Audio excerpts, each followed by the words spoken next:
যদি কোনোবা এটা আখৰৰ লগত এইটো থাকে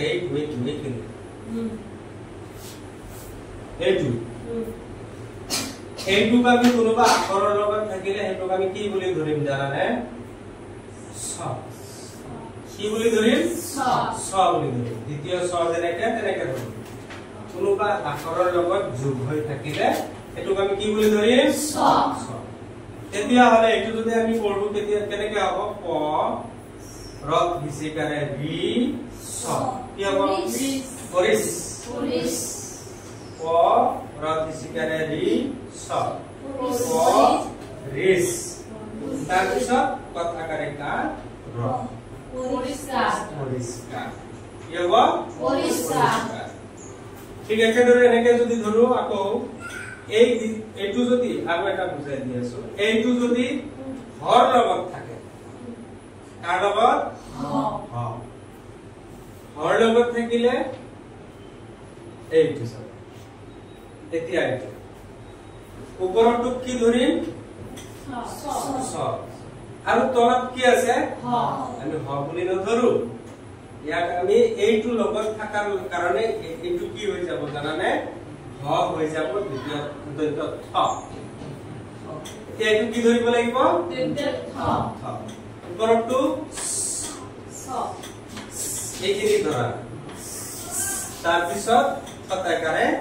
হা কি হ'ল হা এইটো কি হ'ল এতিয়া হা তাৰ পিছত কি আছে ন টান নহয় খান এসে কিন্তু হ আছে কিন্তু হ নধৰো কি ধৰিম খ বুলি ধৰিম কি ধৰিম খ কিয় ধৰিলো কাৰণ লগত ওপৰত কি আছে ছ আছে এটো আসলতে দন্ত হ হয় এটো আসলতে কি হয় দন্ত হ কিন্তু কাৰোবাৰ লগত থাকিলে ছ ধৰিম ঠিক আছে এতিয়া মনত থাকিব বুজি পাইছা এতিয়া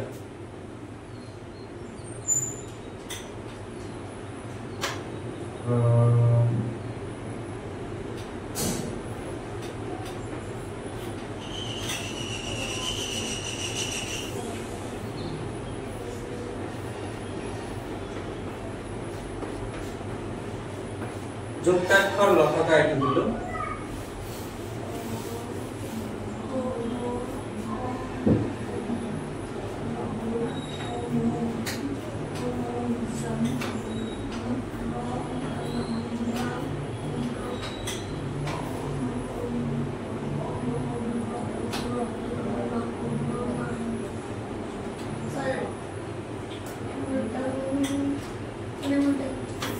দন্তথ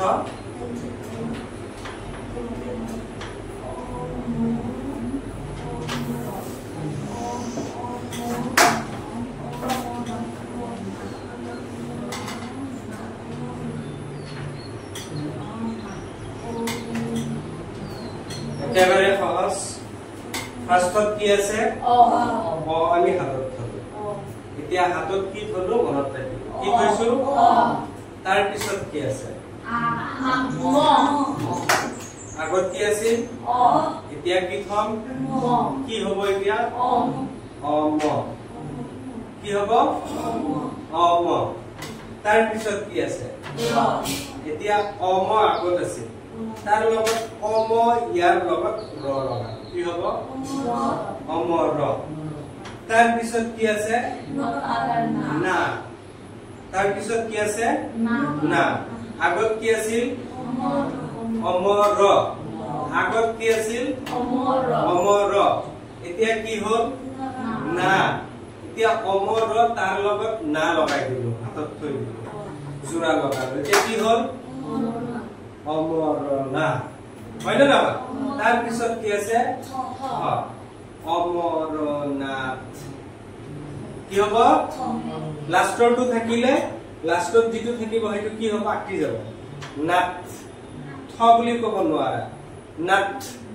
আগৰটোৰ লগত এই নাৰ লগত থটো গুচি আহিব অমৰনাথ অমৰনাথ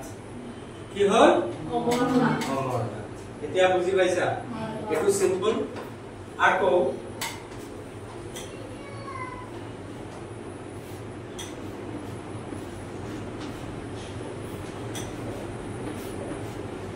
এইটো কি হ'ব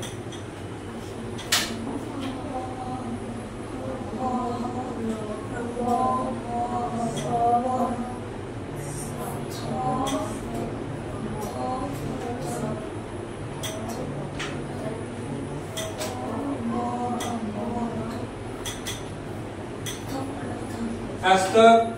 যেতিয়াই দেখা পাম যুক্তাক্ষৰ ওপৰৰটো ইয়াৰ আগৰটোৰ লগত মিলাই দিম কিমান বাৰ ক'ব লাগিব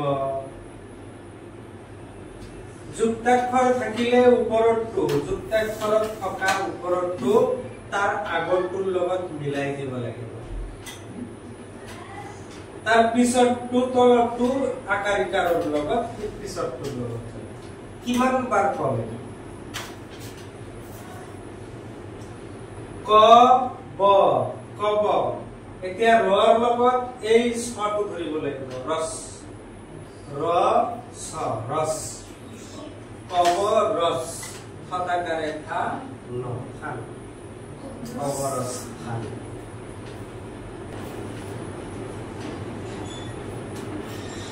এইটো কি হ'ব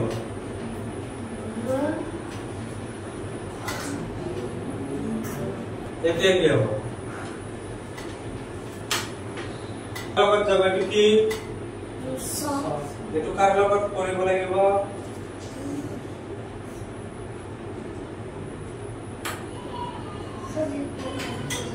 এটো কাৰ লগত কৰিব লাগিব দশকাৰ ভূ ছ দশকাৰ ই ন হেন হাতত থলো দশকাৰ দু ছ আগত কি আছে তাৰ পিছত কি হ'ল দুটা লগত ক'লে হিন্দুস তাৰ পিছত হতাকাৰে থা ন একেলগত কৰিব দিয়া নাই হতাকাৰে থা ন কি হ'ব আগত কি আছে হিন্দুস তাৰ পিছত কি হ'ল থান এক লগত ক'লে কি হ'ব হিন্দুস যুক্তাক্ষৰ দেখা পাম যেতিয়াই মাজত যুক্তাক্ষৰ দেখা পাম তেতিয়া আমি যুক্তাক্ষৰত থকা ওপৰৰ আখৰটো ইয়াৰ আগৰটোৰ লগত মিলাই দিম ভাঙি দিম আৰু তলৰটো তাৰ পিছত খেদাই দিম আকাৰ ইকাৰ লগত লৈ ফৰ এক্সাম্পল এইটো উদাহৰণ হিচাপে এইটো ন আছে ইয়াৰ যুক্তাক্ষৰ হয় না নহয় এই যুক্তাক্ষৰৰ ওপৰৰটো ন এইটো আমি অধিষ্ঠিকাৰী হিৰ লগত লগ লগাই দিম যেতিয়াই যুক্তাক্ষৰ এনেকুৱা দেখা পাম মাজত তেতিয়াই আমি এনেকুৱা কাম কৰিম যুক্তাক্ষৰত থকা ওপৰৰটো আমি তাৰ আগৰটোৰ লগত লগ লগাই দিম যেনে ইয়াত নটো ইয়াৰ লগত লগাম আৰু দশকাৰ দু এইটোৰ লগত আমি ইয়াতেও দেখা পাইছো যুক্তাক্ষৰ ইয়াৰ ওপৰৰটো ইয়াৰ আগৰটো দশকাৰ দুৰ লগত লগ লগাই দিম তাৰ পিছত তলৰটো আহিব আকাৰ ইকাৰ লগত লৈ আকাৰ ঋষিকাৰ দীৰ্ঘিকাৰ যি আছে এইটো তলৰটোৰ লগত পঢ়ি বনাই দিম এই কথাটো মনত ৰাখিব লাগিব এই কথাটো যোনে মনত ৰাখিব আৰু যোনে ভালদৰে পঢ়িব প্ৰেক্টিস কৰিব কৰক তাৰ কাৰণে যুক্তাক্ষৰ সদায় সহজ হৈ যাব কেতিয়াও টান নহয়